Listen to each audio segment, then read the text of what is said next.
Oh my God, what's that? Dude, no, oh my God. Oh my God. It's the Horror Comedy Podcast with Jake and Haley.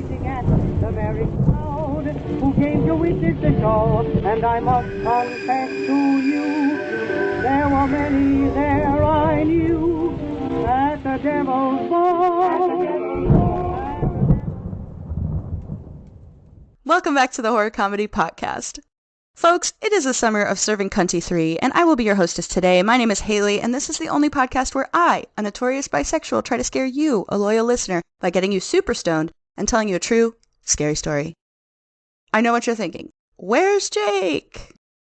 And that's also what I'm thinking. If anybody sees him around, I guess let me know. And I have some more bad news, which is that I'm also not smoking weed today. I do have a cart, though. My air conditioner is broken.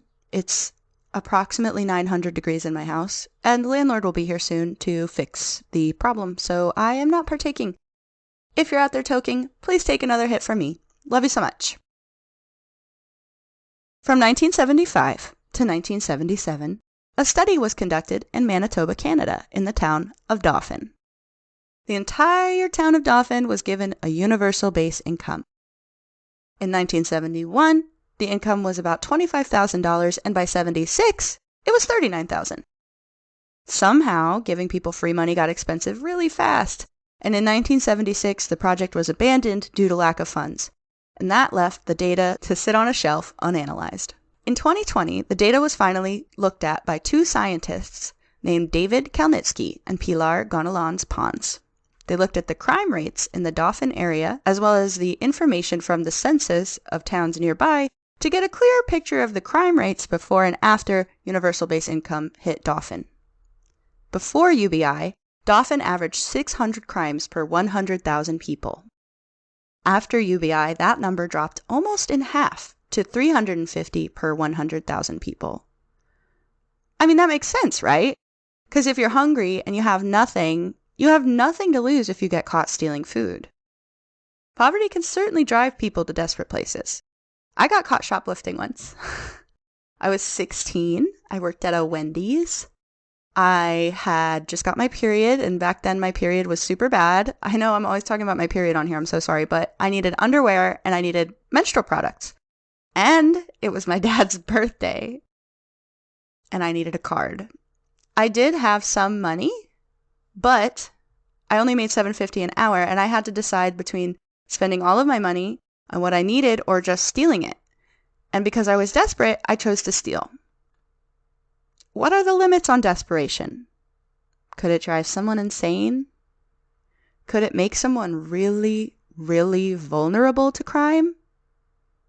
If you do one crime out of distress, would you do a worse crime to cover up your original crime? Talking with my hands here, people. I'm slapping my desk. I'm so sorry.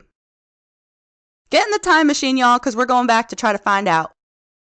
All right, we're in Montella. Okay, all right, listen. Montella. Montella. That's how I'm going to say it. It's in the province of Avellino, whatever. And that's in the country of Italy. We're going to the year 1893. I do have a picture of a modern-day Montella to give you an idea. Damn, now I just said it the other way. Oh well. In the late 1800s, this would have been a very remote farmland. April 18th, 1894. A baby was born into a mother's loving arms. The mother, Maria, held her baby girl in her arms and whispered, "We are going to for sure marry you off for a huge dowry as soon as you're old enough." And then she gave her a smooch and named her Leonarda. Leonarda Cianciulli was raised by her parents on the rural farmland of Montella, which at the time belonged to the Kingdom of Italy. Her childhood super duper sucked. We don't know exactly what happened, but we do know that Leonarda tried to kill herself 2 times as a child. So it was very, very bad. Growing up, Maria would brag about her plans to marry Leonarda off for a large dowry. It hung heavy over Leonarda's head. One time, Leonarda ran into a fortune teller. Leonarda was dying to know if she would marry, if it would be for love or for money, and if she'd be a mother one day. The fortune teller told her, "You will marry and have children, but all your children will die." The fortune haunted Leonarda. She tried to forget about it and stay focused on finding her true love. She later in life visited a Romani palm reader. She said, "In your right hand, I see prison. In your left, a criminal asylum." Okay. I'd be like, can I get a refund? Or like, that's like a really awkward time to be told, like, oh, you're definitely going to jail, bitch, or maybe the loony bin. Whew. I read differing accounts of the dates here, so we're going to combine them, and we're going to say that Leonarda met Raphael Pensardi in 1914, and they married in 1917. This absolutely wrecked Leonarda's mother, who had planned to find a husband and marry Leonarda off. She would have got a dowry if she arranged a marriage, and Leonarda finding her own man was taking food directly out of Maria's mouth. Maria was furious at Leonarda. The anger burned in her chest and tied a knot in her throat. She was so full of fury that she couldn't sleep at night. To unburden herself from her seething, she conjured all of her rage into a curse which she placed upon Leonarda and Raphael. Your marriage will be nothing but strife. Your children will not survive. Anything that brings you comfort will begin to rot as soon as you find it. Maria's words shook Leonarda to her core. It seems that they went no contact after that. Timeless, okay? Raph and Leonarda lived pretty happily. Pick a number between 1 and 4. That's how many kids they have at this point. In 1921, Leonarda and Raphael Pensardi moved to Raph's hometown of Lauria, where Leonarda became pregnant again. Times were hard. The family could barely afford candles to light their home, and they would go long stretches without access to food. This led to Leonarda miscarrying her baby. Leonarda was broken. What the fortune teller warned her of was coming true before her eyes. The curse placed upon her family was now reigning over them. And the most painful part was that it could have been avoided if Leonarda and Raph were not so poor. I just got chills. Years of struggle went by. One of Leonarda's sons died, presumably again from preventable causes, which Leonarda couldn't afford to help him with.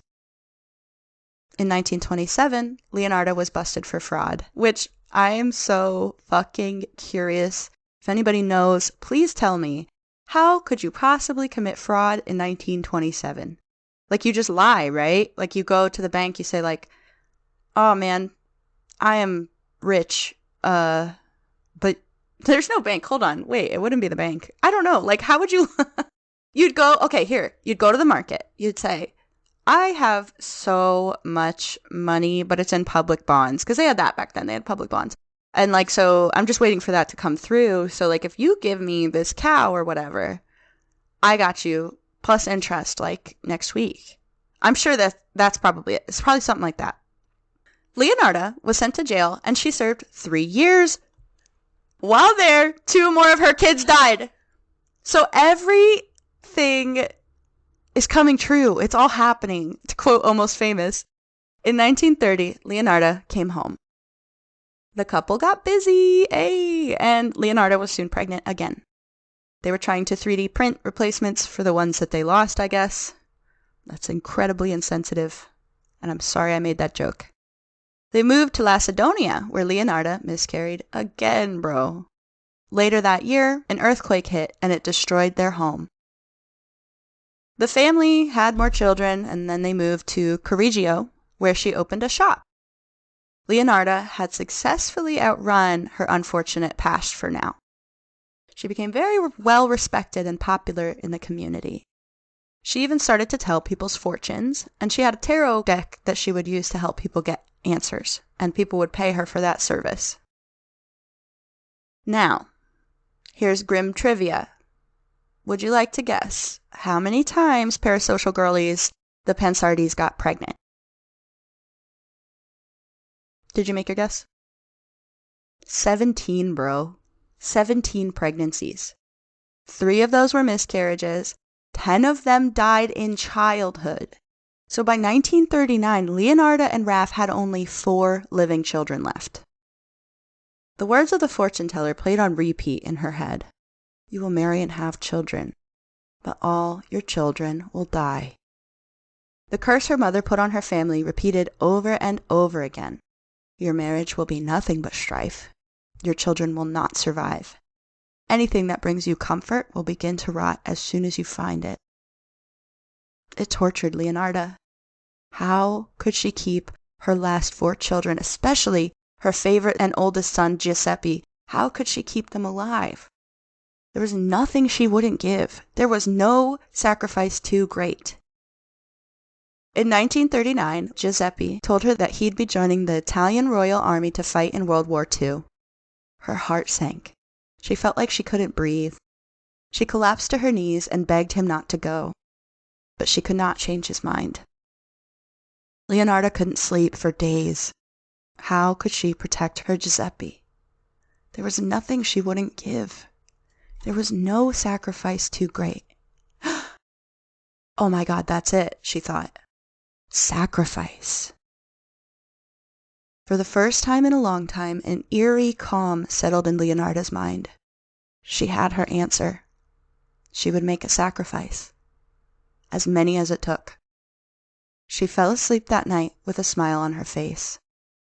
The next day, while at the market, Leonarda laid eyes on Faustina Seti. Faustina was a 50-year-old woman. She was a spinster. That just means you don't have a husband, you don't have kids. She was lonely, and everybody in the town knew she was starting to panic that she'd die alone. She had come to Leonarda for readings before. So Leonarda approached Faustina and told her discreetly that the cards had something new in store for her and to come to her house the next day. So the next morning, Faustina knocked on Leonarda's door. Leonarda said, "It'll cost you for this reading, babe. 30,000 lyre." I was having a really hard time finding what that would be adjusted for inflation. The only thing I could find is that 1 lyre equals $325. So this makes me feel like it's a ridiculous amount of money, but I'm sure that's not right. It didn't bother Faustina because she would have given anything. And that's a sentiment that Leonarda knew all too well. Leonarda told Faustina she had a man who wanted to run away with Faustina. She said the man was married, so Faustina could tell no one. The two would run off and start a new life together where he would marry Faustina somewhere far away. Faustina and Leonardo picked a day for Faustina to meet her new boo. The day came, and Faustina knocked again on Leonarda's door. She let her in, and the 2 women spoke excitedly. Leonarda fixed Faustina a glass of wine, which she had spiked.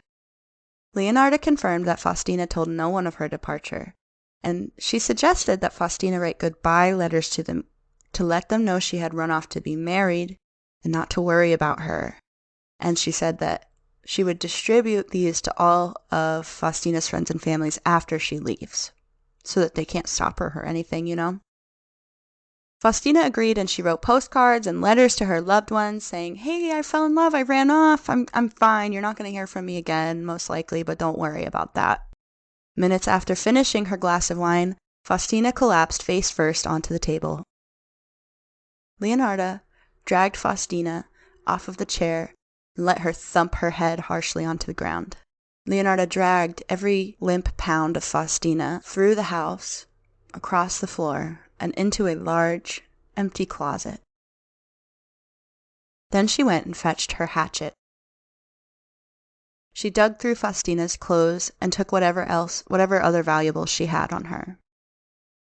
Then she chopped Faustina up into 9 pieces. Leonarda fired up her wood-burning stove. She set 4 big kettles on the burners. And I'll let Leonardo's own words tell you what she did next.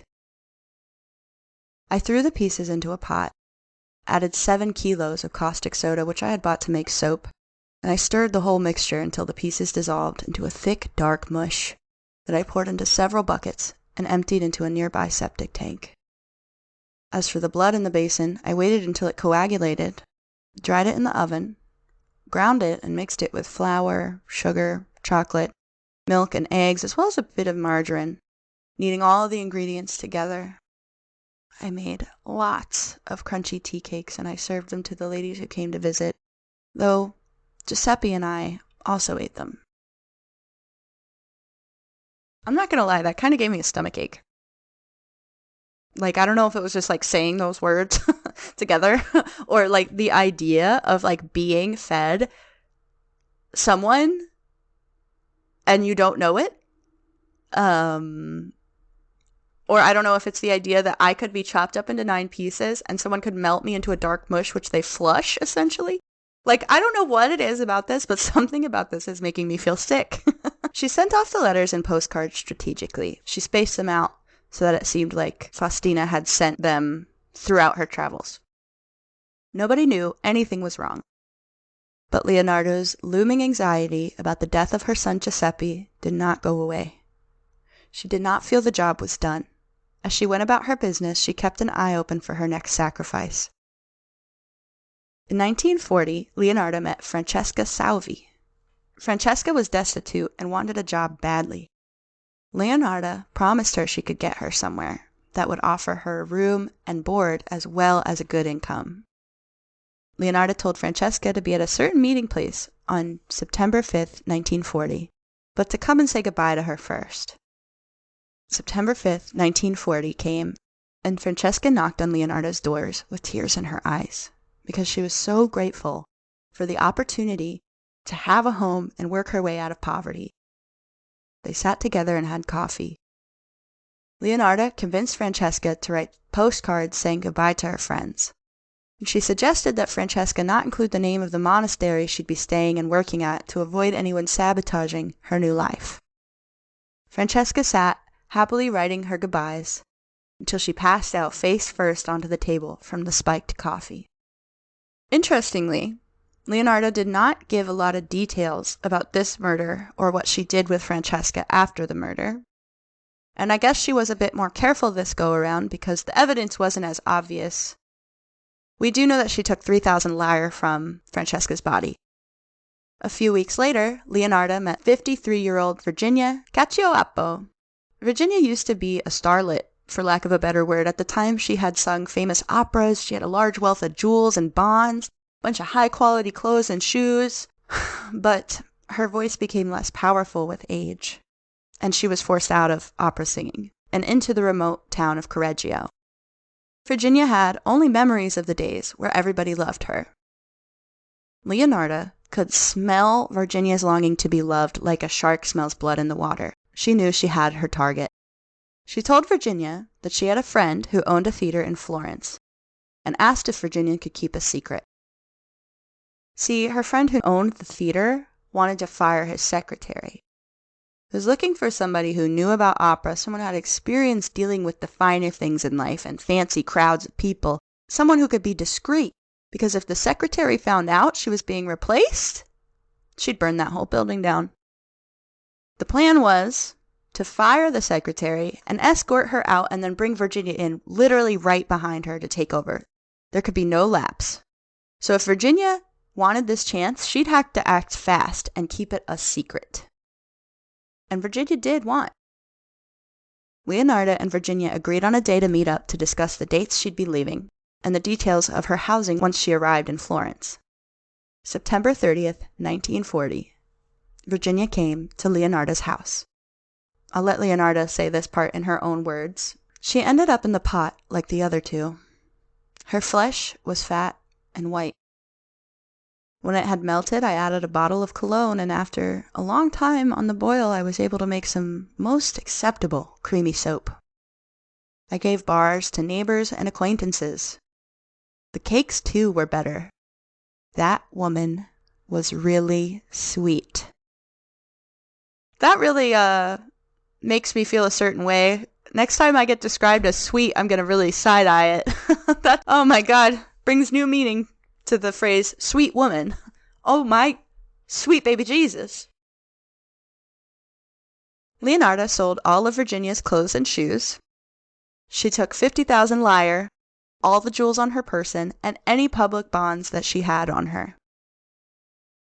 Little did Leonarda know, Virginia couldn't keep a secret worth a shit. She had blabbed to her sister-in-law, Alberta Fanti. Alberta knew that Virginia had walked into Leonarda's house and never walked out. She notified police that very night.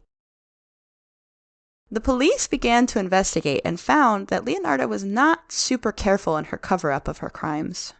They found bits and pieces of evidence everywhere. A blood splatter there, a bone fragment here, a witness or two who saw the victims going to her home. Leonarda was arrested.